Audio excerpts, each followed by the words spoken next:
Bonjour, Raymond Bosner, j'ai habité à Wittenheim dans mes 18 premières années et ensuite je suis parti faire des études de géographie à Besançon.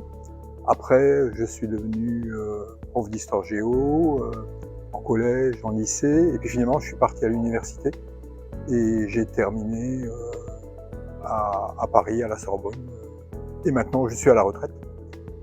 Depuis quelques années déjà. Peux-tu nous parler de ton activité?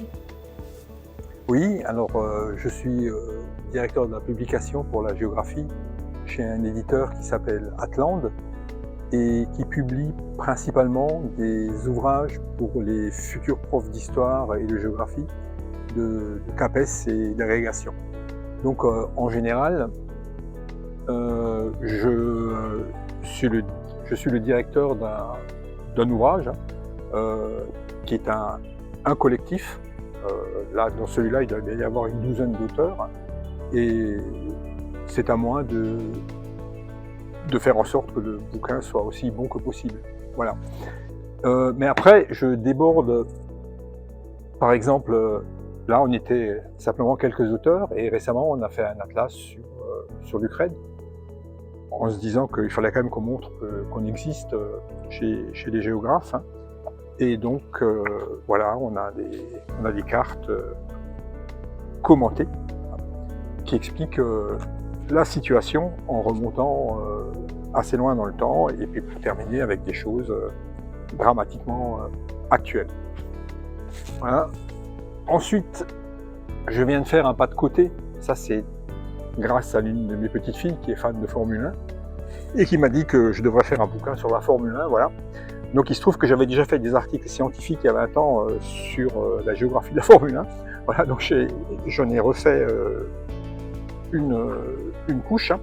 Et voilà, donc on vient de publier 75 ans de Formule 1, enfin, c'est à la fois le sport et puis un regard un peu critique sur une activité qui est un spectacle, hein, où il y a de plus en plus d'argent qui circule. Hein.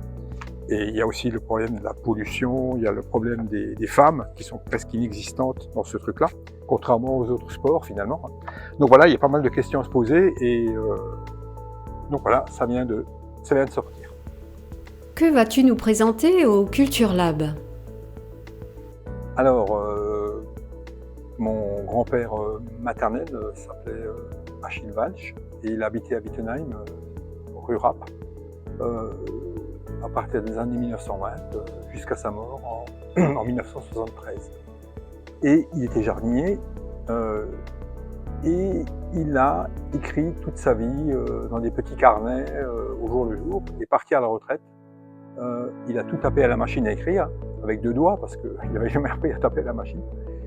Et c'était en allemand, donc finalement s'est mis à plusieurs pour traduire son texte en français.